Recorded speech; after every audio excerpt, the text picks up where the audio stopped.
प्रश्न 7, integration minus pi by 2 से pi by 2, lower limit minus pi by 2 है, upper limit pi by 2 है।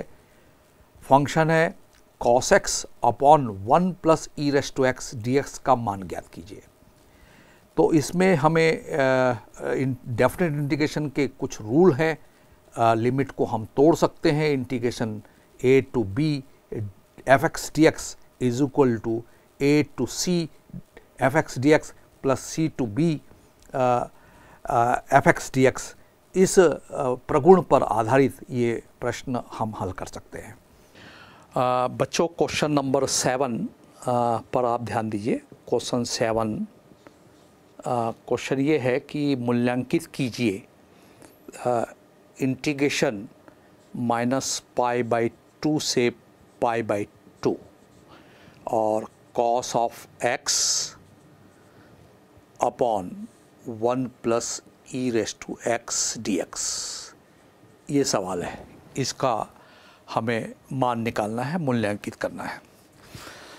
तो आपको मालूम है कि हम इसको i मान लेते हैं। i is equal to integration, सवाल है माइनस पाई बाई 2 से लेकर पाई बाई 2 और cos of x upon 1 plus e raise to x d x, ये सवाल है।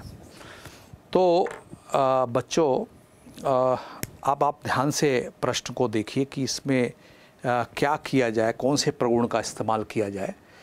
तो इन दोनों जो लोअर लिमिट है माइनस पाई बाई 2 और पाई बाई 2, इन दोनों को जोड़ने से 0 होगा। तो इसका मतलब ये हुआ कि हम इस एक्सप्रेशन को, इस इंटीग्रेशन को माइनस पाई बाई 2 से पाई बाई 2 तक उसकी जो लिमिट है वो cos of pi by 2 minus pi by 2 है लोअर लिमिट और प्लस पाई बाई 2 है, इस वेरिएबल के साथ घटा देंगे। और इसी तरह से नीचे भी हम x को इन दोनों को ऐड करके घटा देंगे। तो लोअर लिमिट है minus pi by 2 plus pi by 2 और माइनस x, ये e की पावर में है, इसका ध्यान रखेंगे, और dx। ये प्रगुण कौन सा वाला है? इंटीग्रेशन, आपको मालूम है integration a to b f x d x यदि रहता है तो हम ऐसी प्रॉपर्टी का उपयोग कर सकते हैं। इन दोनों लिमिट को हम जोड़ेंगे और इंटीग्रेशन की लिमिट वही रहेगी a टू b, और a plus b minus x हम dx। तो इसके इंटीग्रेशन i के मान में कोई प्रभाव नहीं पड़ता। तो वही प्रगुण मैंने लगाया। देखिए यहाँ a की जगह माइनस पाई बाई 2 है, b की जगह पाई बाई 2 है, तो दोनों ये कैंसिल होंगे, 0 हो जाएंगे ये।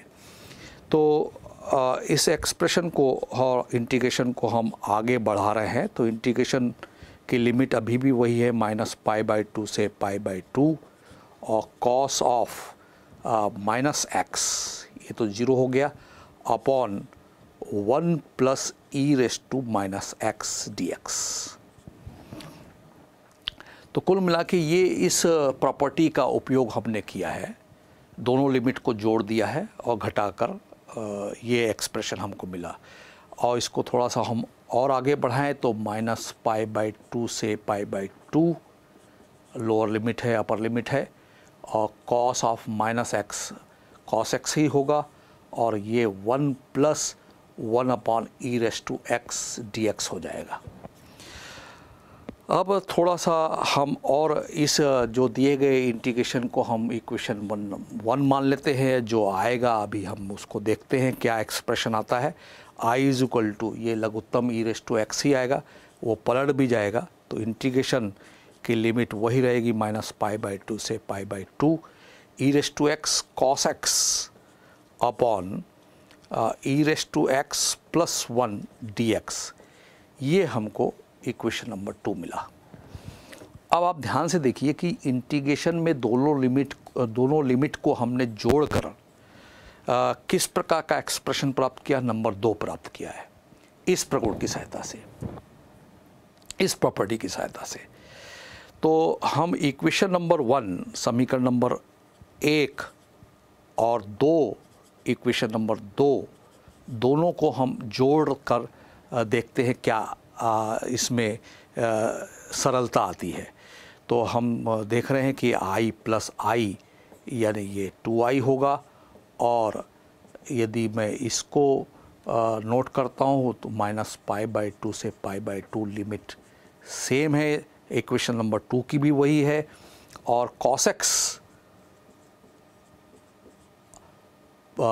Upon 1 plus e raise to x, और प्लस ये क्या है, ई रेस टू एक्स है, और cos x साथ में है, और नीचे वही चीज़ है 1 plus e raise to x.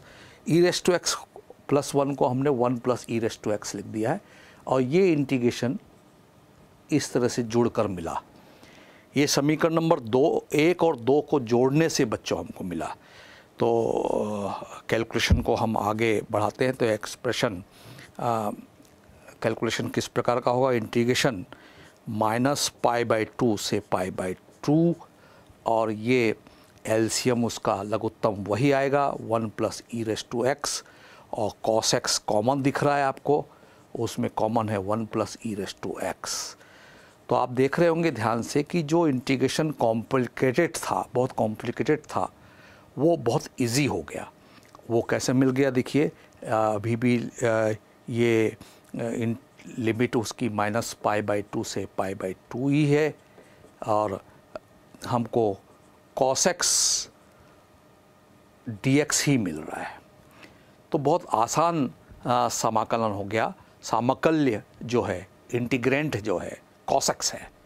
पहले जो इंटीग्रेंट था, समाकल्य था, वो cos x upon 1 plus e raise to x था, जो इंटीग्रेशन करने में हमको दिक्कत आ रही थी। उस दिक्कत को प्रगुण की सहायता, इस प्रॉपर्टी की सहायता से बड़े आसानी से हमने उस डेफिनेट इंटीग्रेशन को सॉल्व कर लिया। तो बच्चों अब बहुत आसान है, ये जो एक्सप्रेशन है वो बहुत इजी हो गया। 2i इज इक्वल टू, आपको मालूम है cos x का इंटीग्रेशन होता है sin x, और -π/2 से π/2। और यदि हम अपर लिमिट और लोअर लिमिट की बात करें तो sin π/2 माइनस अपर, हमने अपर लिमिट रखी, और लोअर लिमिट भी हमने उसके साथ माइनस कर दी, और जो वैल्यू मिल रही है वो आपको कैसे मिल रही है, sin π/2 क्या होता है 1, और minus minus plus 1, minus sine minus theta minus minus plus 1 होगा, और sin π/2 1 होगा, तो ये 2 मिला। तो 2i इज इक्वल टू हमको 2 मिल रहा है, तो इट मीन्स इसका जो आंसर है वो 1 इसका आंसर हुआ। आप चाहें तो और एक प्रॉपर्टी का इस्तेमाल यहाँ कर सकते थे। आप देख रहे हैं कि cos x जो है वो इवन फंक्शन है, सम फलन है। जब सम फलन होता है तो इस लिमिट को हम आधा कर सकते हैं, -π/2 से π/2 को हम आधा कर सकते हैं।